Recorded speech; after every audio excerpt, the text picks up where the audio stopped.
Hello everyone, welcome to my YouTube channel. आज हम class 10th में chapter number 8 introduction to trigonometry करते हैं। इसमें आज इंट्रोडक्शन करते हैं हम इस वीडियो में इसकी।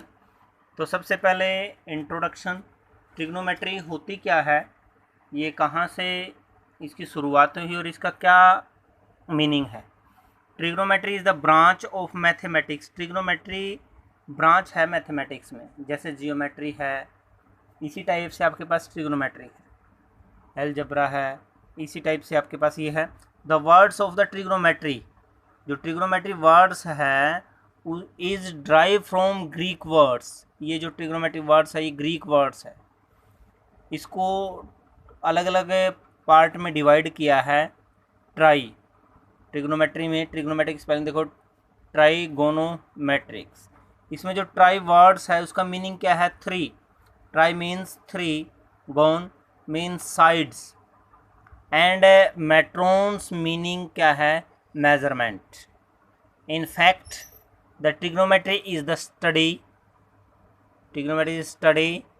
Of relationship between the side and angle of triangle. इसमें हम ट्रिग्नोमेट्री में relationship between side and angle, side और एंगल में जो रिलेशनशिप है ऑफ ट्रायंगल और ट्रायंगल के लिए डिस्कस करते हैं। आपके पास राइट एंगल ट्रायंगल एक है, ए बी सी, बी पे 90 डिग्री का एंगल है, और जो आपके पास ए से जो सी है ये हाइपोटेन्यूज है। अब यहाँ बेस आपका ए बी भी हो सकता है, बी सी भी हो सकता है। इसको बेस को एग्जैक्ट करने के लिए यहाँ से आपने एंगल नोट करना है। एंगल नोट, यहाँ से आपके पास ए बी जो है ये क्या है? साइड है, side adjacent to A, adjacent angle A के एडजेसेंट में है। और जो ये साइड है ये क्या है? साइड अपोजिट एंगल ऑफ ए, और एंगल ए के जो अपोजिट में साइड है वो साइड है आपके पास ये। ठीक है, तो यहाँ से अब क्या करते हैं, जब हम इसको एंगल, ये एंगल ए लेते हैं हम, तब तो आपके पास ये आएगा साइड एडजेसेंट टू ए, और ये क्या आएगा? अपोजिट साइड आएगा। और जब आप एंगल सी लेते हो तो ये तो एडजेसेंट साइड हो जाती है, और ये क्या हो जाती है? अपोजिट साइड टू सी। सी के अपोजिट में इसमें अपोजिट साइड आ जाएगी एंगल सी के लिए। ये एंगल पे डिपेंड करता है भी एंगल आप कौन सा लेते हो। ए लेते हो तो आपके पास बेस क्या है? जो एंगल आप लेते हो जो ये इसके साथ टच करता है, एडजस्ट होता है, एडजेसेंट है एंगल, वो आपके पास बेस होगा। तो हम यहाँ से जब ट्रिग्नोमेट्री रेशो फाइंड आउट करते हैं तो उसके लिए आपके पास बहुत सारे फॉर्मूले हैं किसी भी टाइप से। मैं आपको एक फॉर्मूले के अकॉर्डिंग वर्क करवाता हूँ। P B P H H B, इसको आप अलग अलग टाइप से रीड कर सकते हो। पंडित बद्री प्रसाद हर हर बोल। P for Pandit, B for Badri, P for Prasad, H for Har, H for Har और बी फॉर बोल, यानी कि पंडित बद्री प्रसाद हर हर बोल। तो इनको हम डिवाइड में लिख लेते हैं, तो ये बेसिक फॉर्मूला हो गया। इसको अलग प्रोनाउंसिएशन से भी कर सकते हैं हम, कुछ अलग नेम से भी याद कर सकते हैं। ये इंग्लिश मीडियम का है तो इसको पी फोर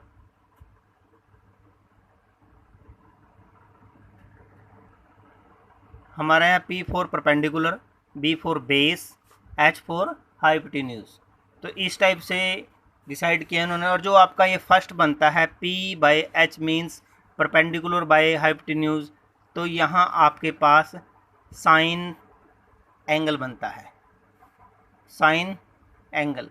दूसरे पे base by hypotenuse, base by hypotenuse है, यहाँ पर आपके पास कोसाइन बनता है, cosine. P by B means perpendicular by hypotenuse, तो यहाँ पर आपका टेंजेंट बनता है। अब उसके बाद जो इसका अपोजिट है, अपोजिट इसमें यहाँ पर आपका परपेंडिकुलर बाय बेस टेंजेंट था। इसको कोटेंजेंट बनाने के लिए अब नीचे से शुरू करेंगे। Base by perpendicular cotangent, hypotenuse by में बेस सीकेंट, हाइपोटेन्यूज बाय में परपेंडिकुलर कोसिकेंट, ये आ जाते हैं आपके पास। अब इसको मैंने सिर्फ यहाँ पर आपका ये लिखा है, एंगल डिसाइड नहीं किया। यदि हम एंगल ए ले लेते हैं, ए एंगल जहाँ जो एंगल अब हाइपोटेन्यूज के जो साथ में है और जो ये एंगल है जो जिसके साथ एडजस्ट होता है वो आपके पास आपका बेस हो जाता है। यदि एंगल ये सी लेते हैं तो आपका बेस क्या होगा, बी सी हो जाएगा। ये इस एंगल पे डिपेंड करेगा भाई एंगल कौन सा लेते हो आप। यदि ए ले लेते हो तो बेस ए बी है, यदि एंगल सी लेते हैं हम तो एंगल बी सी है। अब हम एंगल ए के लिए करते हैं sine of angle A, sine of angle A P by H है आपके पास। यहाँ से देखो P by H perpendicular by hypotenuse, तो यहाँ से परपेंडिकुलर कौन सी है आपकी, ये आपका बेस हो गया, ये आपकी परपेंडिकुलर, ये आपकी हाइपोटेन्यूज पी बाय, तो आपके पास क्या हुआ बी सी बाय ए सी, बी सी बाय ए सी। ए सी क्यों है, क्योंकि आपके पास हाइपोटेन्यूज कौन सी है, ए से सी ये साइड आपकी हाइपोटेन्यूज है। नेक्स्ट है आपके पास कोसाइन। कोस के लिए क्या है, सेकंड में बेस बाय हाइपोटेन्यूज, बेस, तो बेस कौन सा आपके पास ए बी, तो बेस है आपके पास A B by hypotenuse, hypotenuse same है इनमें, तो क्या हुआ ये ए सी। अब थर्ड है आपके पास टेंजेंट। टेंजेंट के लिए परपेंडिकुलर बाय में बेस, परपेंडिकुलर, परपेंडिकुलर कौन सी आपके पास बी से सी, बी सी बाय में बेस, बेस क्या है ए से B, A B. Adjacent angle to A angle के अकॉर्डिंग है, ये सारे एंगल ए है इनके साथ। यदि एंगल चेंज है तो ये भी आपके पास चेंज हो जाते हैं।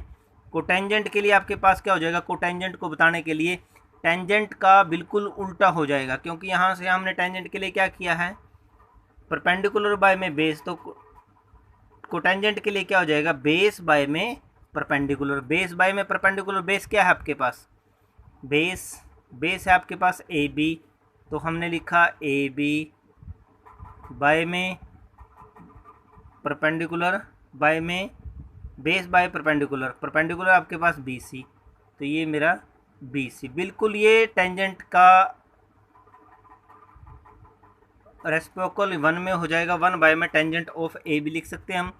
सीकेंट, सीकेंट क्या हो जाएगा, कोसिकेंट जो आपके पास कोसाइन है उसका बिल्कुल अपोजिट हो जाएगा। ये क्या है आपके पास, सेकंड में देखेंगे ये बेस बाय हाइपोटेन्यूज है, बेस बाय हाइपोटेन्यूज, तो क्या हो जाएगा हाइपोटेन्यूज बाय बेस, हाइपोटेन्यूज कितना है यहाँ से ए सी बाय में बेस, ये आपके पास ए बी हो जाता है ऑफ एंगल ए। और लास्ट आपके पास कोसिकेंट एंगल ए के लिए क्या हो जाता है, कोसिकेंट में एंगल ए के लिए इसमें आपके पास ये है साइन परपेंडिकुलर बाय में हाइपोटेन्यूज, तो इसका हो जाएगा हाइपोटेन्यूज बाय में परपेंडिकुलर। हाइपोटेन्यूज कितना आपके पास ए सी बाय में बी सी, ये आपके पास रिलेशनशिप है। देखो जो फर्स्ट 3 हैं आपके पास, ये साइन कोस टेंजेंट, ये इनके ये नंबरिंग देखें आप, बी सी बाय में ए सी, यानी कि ये आपके पास perpendicular hypotenuse base, hypotenuse perpendicular और बेस में है। तो जो टेंजेंट है, टेंजेंट को मैं 1 बाय, इसको कोटेंजेंट को मैं ऐसे भी लिख सकता हूँ 1 बाय टेंजेंट ए एंगल है। सीकेंट को लिख सकता हूँ मैं 1 बाय कोसाइन एंगल ए, और कोसिकेंट को लिख सकता हूँ मैं 1 बाय साइन ए। तो ए की वैल्यू पता थी मेरे को, साइन ए की वैल्यू यहाँ पुट करूँगा तो वो आप अपने आप मल्टीपल होने के लिए ऊपर चली जाएगी, न्यूमिनेटर को डिनोमिनेटर में कन्वर्ट कर देंगे हम। ये आपके पास इस टाइप से रेशो हैं। तो इसमें कुछ हैं, if one of the trigonometry ratio of an acute angle is known as the remaining trigonometry ratio of the angle can be easily determine. और जो साइन की वैल्यू है आपके पास वो 1 नेवर एक्सीड्स 1 से ज़्यादा नहीं होती, 1 से ज़्यादा नहीं होती। और so the trigonometry ratio of the acute angle in the triangles express the relationship between the angle and the length of the side. जो आपके पास ट्रिग्नोमेट्री टेबल है, जो वैल्यू फाइंड आउट करते हैं, अब की बार सीबीएसई ने ड्यू टू कोरोना के कारण यहाँ से 0 और 90 की वैल्यू रिमूव की है। सिर्फ आपके एग्ज़ाम में 30 से 60 के लिए ही पूछा जाएगा। फिर भी मैं ये टेबल आपको पूरी ही समझा देता हूँ कि भी आपने ये वैल्यू कैसे निकालनी है। साइन ए है, जो एंगल ए है आपके पास, वो वैल्यू कैसे निकलेंगे आपके पास, साइन 0 की वैल्यू कैसे आएगी। सबसे पहले ये आपने टेबल बना ली। टेबल याद रखने के लिए क्या है, टेबल कैसे याद रखते हैं, 0 में 0 लिखें, 30 में 1, फिर 2, 3 एंड 4 तक की काउंटिंग लिखें। 4 तक की काउंटिंग लिखने के बाद इन सभी के अपोन में 4 से डिवाइड कर लें। 4 से हमने डिवाइड किया। 4 से डिवाइड करने के बाद इनके ऊपर आप रूट का साइन लगा दें। सभी पे रूट का साइन लगाया आपने। रूट का साइन लगा के इसको सिंपल कर लें। जब रूट का साइन लगा दिया आपने तो यहाँ क्या 0/4 रूट में है, तो वैल्यू क्या आएगी 0। तो ये वैल्यू क्या हुई, ये साइन 0 की वैल्यू हुई। किसकी वैल्यू हुई आपके पास, ये साइन 0 की। सेकंड में 1/√4, तो 1 के ऊपर रूट है तो 1 का एज इट इज़ रहेगा। ये रूट चला गया 4 के पास, तो वैल्यू क्या आ जाती है, ये 4 का रूट क्या हो जाता है 2, तो ये 1/2। 1/2 किसकी वैल्यू है 30 में, साइन में। 1/2 किसकी है, साइन 30 के लिए। यहाँ से ट्रिग्नोमेट्री ये देखें और डिग्री यहाँ पर देखनी है हमने। तो नेक्स्ट क्या है, साइन के लिए किसकी 45। साइन 45 की वैल्यू क्या होगी, जब आपके पास ये रूट में 2/4 है। अब आप यहाँ से दोनों टाइप से कर सकते हो, या तो 2 1 2, 2 2 4, इसको ऐसे कट कर लें, या अलग करना चाहते हो तो अलग कर लेंगे। तो आपके पास कितना आ गया 1/√2। तो वैल्यू क्या हुई 1/√2, 1/√2 ये वैल्यू आ जाती है 45 की। 60 के लिए क्या हो जाएगी, 60 के लिए 3 और 4 एक टेबल में नहीं कटते, तो वैल्यू क्या होगी आपके पास 3/√4। अलग अलग कर लिया हमने, √4 को मैं सिंपल कर सकता हूँ 2 में, तो वैल्यू हुई मेरे पास √3/2। लास्ट है आपके पास 4/4, कट कर लिए मैंने दोनों। तो देखो √1 का मीनिंग क्या है 1, तो मैं इसको 1 लिख सकता हूँ। अब देखेंगे साइन ए के अकॉर्डिंग एंगल आपके पास ए था। जब एंगल ए है, जो हमने फिगर बनाई है, देखो ये एंगल है ए है, तो इनकी सभी की वैल्यू निकालेंगे कब, जब ए की जगह अलग अलग होंगे। जब साइन की वैल्यू 0 है, आपके पास 4/4 है, रूट में है, तो हमने यहाँ 4 से 4 कैंसिल किया, आपके पास √1 की वैल्यू 1 हो जाती है। अब जो कोज है, कोज ए के लिए, तो ये वैल्यू बिल्कुल इसके अपोजिट में होती है, बिल्कुल इसके अपोजिट में। तो जो वैल्यू है आपके पास, ये यहाँ से शुरू कर लेंगे। जो कोज 90 के लिए वैल्यू है, वो कोज 0 के लिए वैल्यू होगी। कोज के लिए वैल्यू बिल्कुल अपोजिट है, मैंने जैसे बताया आपको। जो साइन 90 के लिए वैल्यू है, वो यहाँ कोज 0 के लिए वैल्यू हो जाएगी। इसको रिवर्स करके लिखेंगे, ये 1 हमने यहाँ लिखा। 30 की वैल्यू क्या आएगी यहाँ से, जो 60 की वैल्यू है, ये आपके पास √3/2। 45 दोनों के लिए सेम हो जाएगा, क्योंकि ये 45 इनके मिड में है, तो 45 की वैल्यू ये आ जाती है आपके पास। 60 की वैल्यू क्या हो जाएगी, जो साइन 30 के लिए वैल्यू है, वो हो जाती है आपके पास 1/2, यहाँ लिख दिया मैंने। और कोज 90 की वैल्यू क्या हो जाएगी, यहाँ से आपके पास ये 0 हो जाती है। सिर्फ हमने साइन और कोसाइन, सिर्फ साइन की वैल्यू निकालनी आनी चाहिए। कोज की हम कोज, टेंजेंट, कोसिकेंट, सीकेंट, कोस, इन सभी की वैल्यू उसी हिसाब से इनके रेशो के अकॉर्डिंग निकाल सकते हैं। अभी हमने जैसे एक पॉइंट्स बताया था आपको, हम इसको कैसे लिख सकते हैं, ये देखो कोसिकेंट को हम 1 में साइन ए लिख सकते हैं, सीकेंट को 1 कोज, टेंजेंट को 1 कोटेंजेंट, कोटेंजेंट को साइन बाय कोट लिख सकते हैं। तो मैंने अब वैल्यू निकालनी है टेंजेंट ए के लिए। टेंजेंट ए एंगल आपके पास 0 है सपोज करो, तो टेंजेंट ए के लिए वैल्यू क्या होगी? टेंजेंट ए को मैं सिंपल कर लेता हूँ, ये आ जाता है मेरे पास साइन ए बाय में कोज ए, साइन ए बाय में कोज ए। तो साइन की वैल्यू क्या है? साइन ए मीन साइन 0 और कोज 1, तो मैंने ये लिख दिया 0 बाय में 1, तो वैल्यू क्या हुई मेरे पास? 0। ऐसे ही मैं इस 30 के लिए निकालता हूँ। देखो टेंजेंट 30 की वैल्यू डायरेक्ट बाद में याद करेंगे हम, पहले ये देखेंगे टेंजेंट 30 के लिए साइन 30 की वैल्यू कितनी है? साइन 30 की वैल्यू आपके पास 1/2, और कोज 30 की वैल्यू कितनी है? रूट बाय में लिखूँगा मैं, √3/2, रिवर्स हो गया आपके पास 2/√3, 2 से आपका 2 कैंसिल, तो आपके पास क्या बचता है? 1/3, तो ये 1/3 आ गया आपके पास। अब कोज टेंजेंट 45, टेंजेंट 45 के लिए क्या हो जाएगा? साइन 45 बाय में कोज 45, तो साइन 45 की वैल्यू कितनी है? 1/√2 और बाय में 1/√2। जब आपके पास numerator upon denominator and again numerator and denominator, तो क्या हो जाता है?